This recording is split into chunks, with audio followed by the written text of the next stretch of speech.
Alright. I actually didn't show my t-shirt.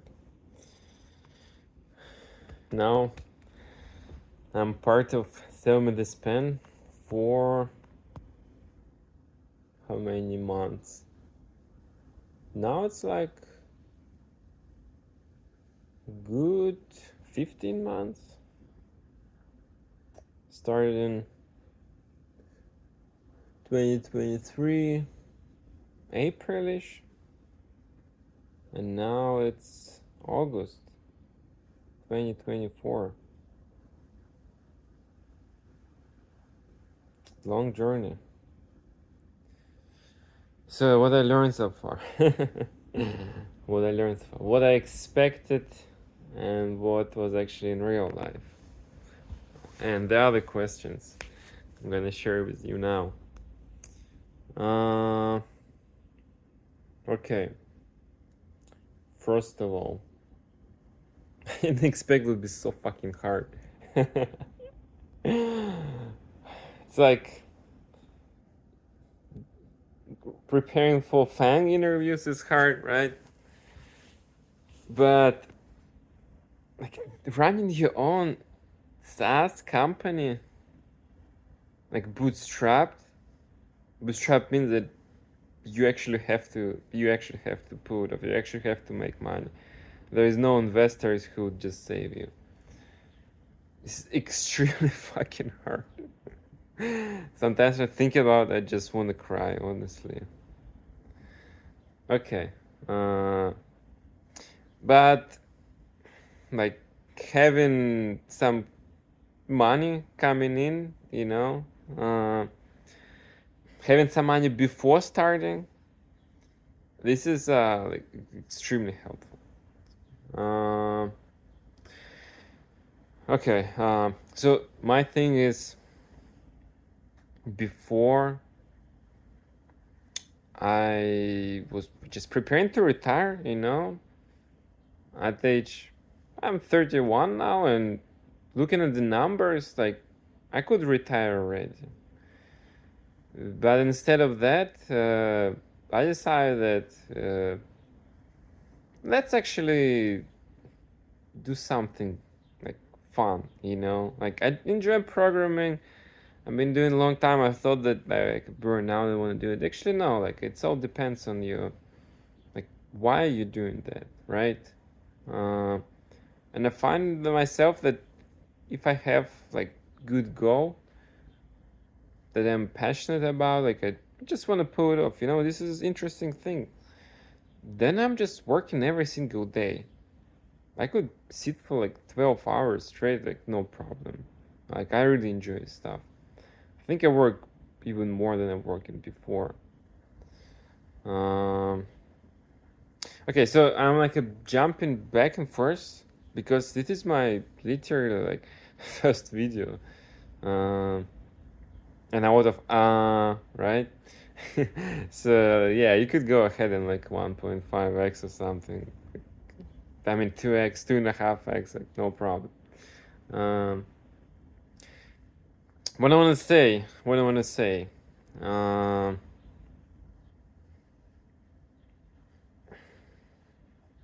make your money before doing something like this. I mean, if we go like a standard track, like raise money first and then just survive off your investors' money, then you fail, then go again, like, yeah, why not? Like, if someone give me money, of course I would start paying myself salary and get it. Now, since I'm running my own money, I don't pay anything. I'm testing out this financial independence thing too, just want to see if it actually works. So far, it actually been pretty good. Yeah, and the money which are coming in the business, which is not much, but still, we pay people, we keep it for just having as a runway, or don't feeling extremely scrappy that we need to spend for something, and especially like running an AI company, something could be very unexpected, and it's kind of hard to predict which service could become like more expensive, or like credits run out, or like they don't extend our credits. Yeah. Okay. So on that note, I started actually doing this because I wanted to get business experience. Like some people do MBA for that, right?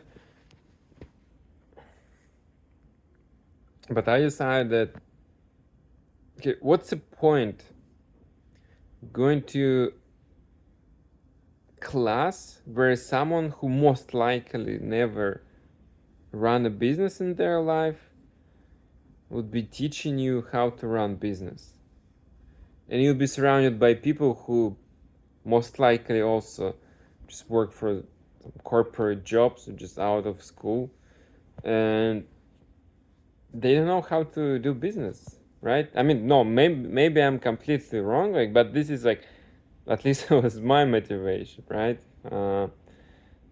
I never was like fan of like standard education. Yeah, maybe it's my trauma from the shitty school I went to, but whatever. And I said, okay, so what's the next best thing to do if I want to learn about business? Run your own business, right? Like, makes perfect sense. And I started. I was so I was so desperate. Okay, to give you some like context here, I'm like software engineer. I've been doing it for like 10 years now, and I never really had ambitions to like run company. You know, I know it's extremely hard. Like, I have no idea what to even do, how to even start. Like, I think that I was not cut for it. You know, this is what I was thinking definitely. Like, I have like limited skill set. I know how to code. You know, like, I'm a good software engineer. I know how to pass interviews to get like better jobs. I like a job hopped many times, and almost every time I was job hopping, my salary was increasing like 2x or something, or I was getting like switching to remote. You know, uh, way before the COVID. Yeah, I mean, like, work at Cisco, work at Red Hat, work at Meta. And yeah, at my last job at Meta, I was not there long, you know, and I was there just for 1 year. But even before that, when I was preparing for FANG job interviews, it was long preparation. Like, it took me at least half a year to get decent at lead coding. And then still like way more months to like practicing more like system design, behavior, going on actual interviews, still continue lead coding and getting offer, and then like starting the job almost after 1 year when I started. Um, it's not easy, not easy. But at least you know what you have all the schema. You know where to go, right? You know what to do. And when I was preparing for FANG interviews, I remember I was kind of a little bit like already kind of, yeah, just going through lead code, just set timer, do this, then okay, I need to eat something. Gonna quickly cook some food, sit in front of TV, turn on system design videos, something like that. I was sitting there, like, stopped watching, and I saw the book on the shelf. It wasn't my book. I'm like not a book fan. Like, never buy books.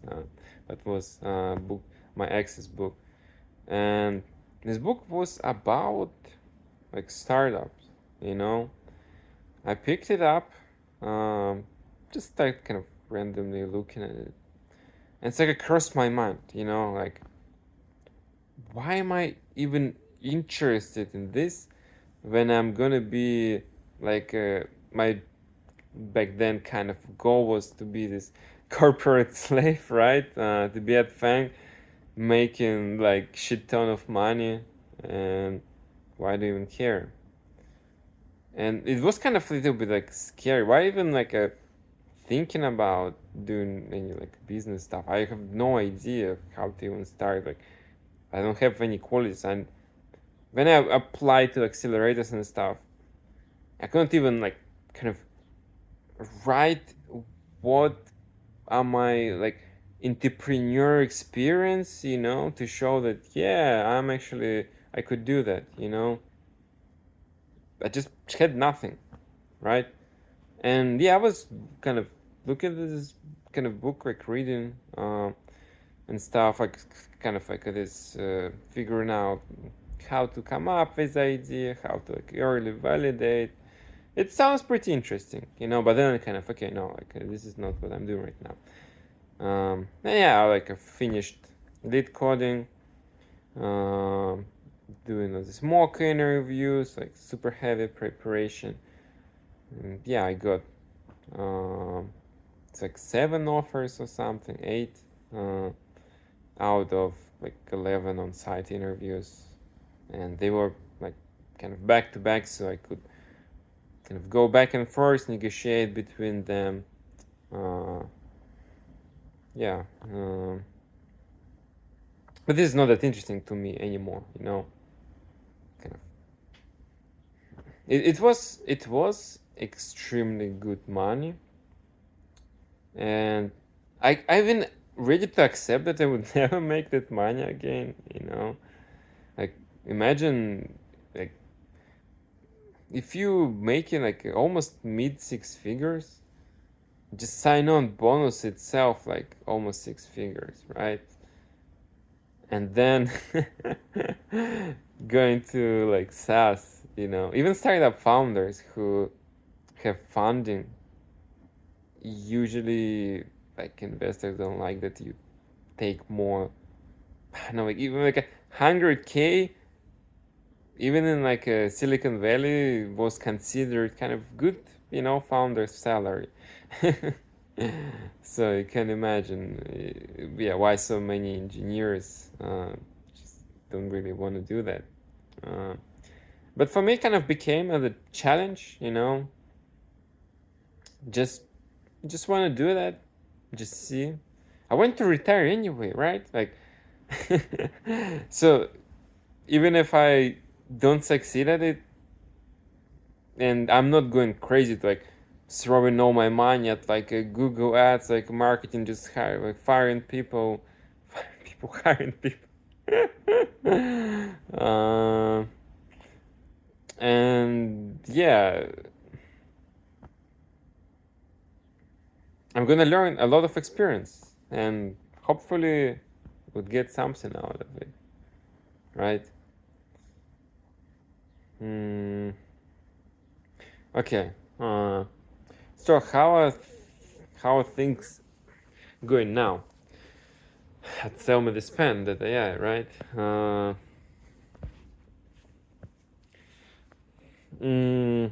First half a year, I would say, was like completely dry. When I came in, I realized that the technical like expertise was kind of really low level before me, and then I was basically by myself, just rewriting everything and making things work. At first I thought, yeah, you just need to fix things here and there, and then to start working. But then I realized that no, like like just getting people in, just selling basically, right? Selling is extremely hard. Even if we had some clients before who like kind of could not log in, right? This is like our biggest meme. Some clients who could not log in, they kind of like churned, and they lost interest, or they changed they changed position, they changed companies, they just like, it's not, they don't need the product anymore, right? So they don't even give you a try after. So basically, we had to like rebuild everything from scratch, the whole pipeline. And yeah, we didn't have like Stripe integration to just let random people come in and like try out. Then okay, after half a year, we started getting like first customers, and it was like just tiny money, like heavily discounted through some like Discord community, with coupon for like 50% off. And but I was so happy. I was like extremely happy that someone actually who who use our product, and someone who use our product and they pay for that, right? Like not just like they just, oh yeah, it looks super cool, it's awesome, but someone who like added their credit card, and they getting charged. This was like wow, like first on, not gonna lie, like first like $40. I was like, this is finally the money which I made like myself with my own hands, This is not like coming from the paycheck, from the big company who have shit ton of resources. They like don't really care about you. For them it's like you are the resource, Like we just bet on you, we pay you salary same as, even maybe more as a new hire than people who actually contribute to the company, right? Uh, and you could do like nothing. You could just onboard for almost 1 year doing extremely easy tasks, or something like which like maybe hard tasks, but you don't know still the product, you don't know the business. All your actions might not benefit the business, or don't do any like drastic change.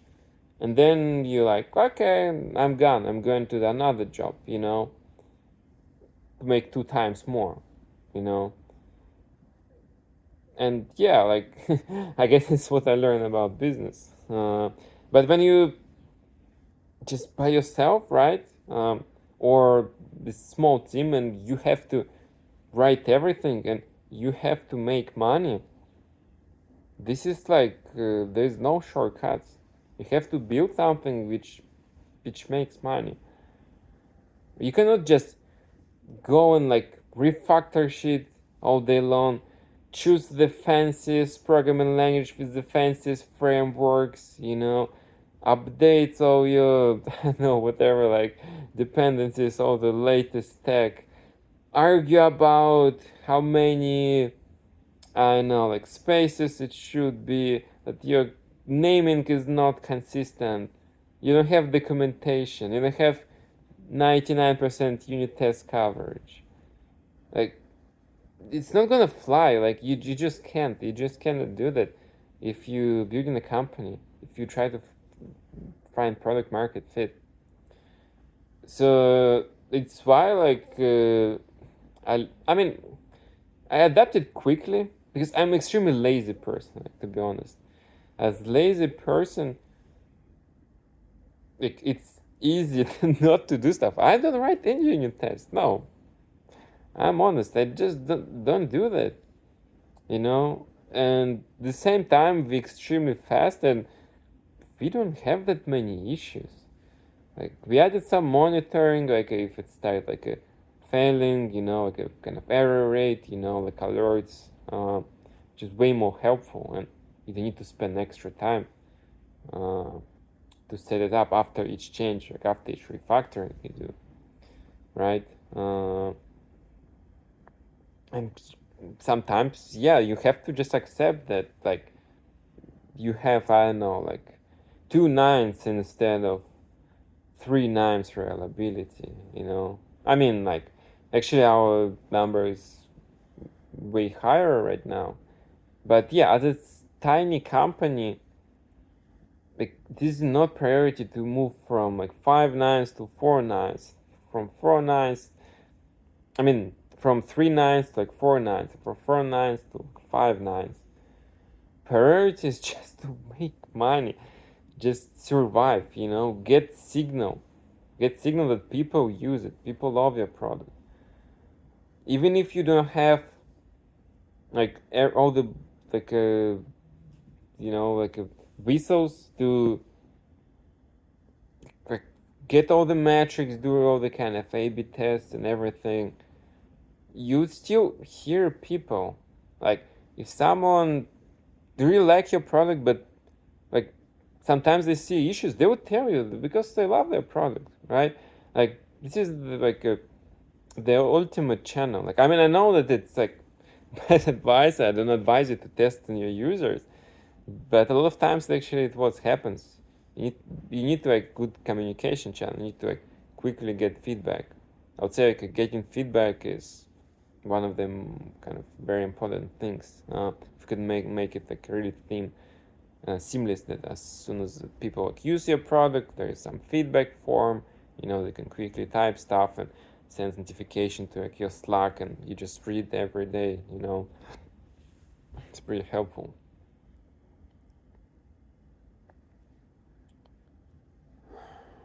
Okay, yeah, I need to get skill to stay on track like with one thought, one topic.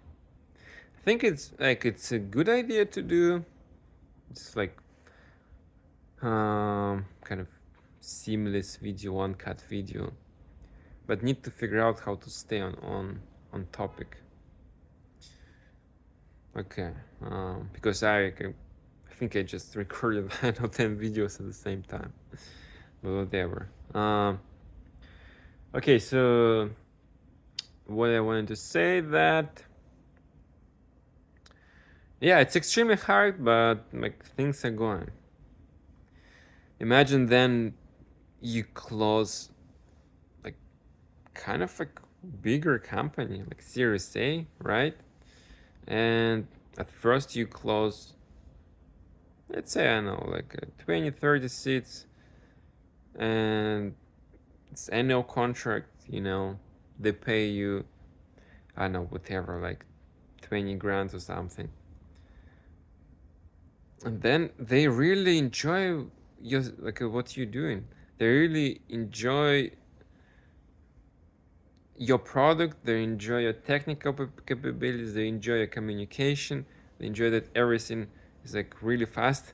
Literally saying many times that we're moving way faster than they do, even though they also startup, right? And they saying, okay, I wanna add more people, I wanna get more seats. And then they say, oh, this is so good, I wanna onboard not just like I want to add not just people who are on board, because our tool really helps them with onboarding, but they want to explore other use cases. Like, they just want to add more and more teams. They want to add like completely separate team, you know, which is kind of further use case. Or they even like literally saying, you know what, we're looking at these like solutions for auto calling. You know, I know that you don't do that, and it's like completely different. There's so many startups doing that, right? Just robots which would call people, like schedule appointments and stuff, right? I mean, I guess confirm the meeting with the real human. And they say literally, like, if you do that, we would go with you because we trust you so much. You're doing such an amazing job. This is like what motivates you, you know, like when you start a founder. If you have just, even if you have just one like such client, you know, it's already like huge motivation, just huge. right? Yeah, if you talk to other founders, many people will tell you that it's like it's not easy to get like some kind of bigger company who would be so much on board with you, you know, and like helping you like shape the product, you know. You could test your ideas super quick, and yeah, then you grow to like companies like even bigger size, you know. Yeah.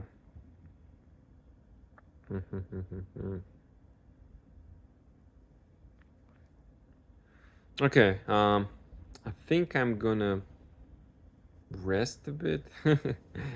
Just kind of go in my head to think about it, watch what I just recorded, see how I'm doing. And yeah, it is just the beginning.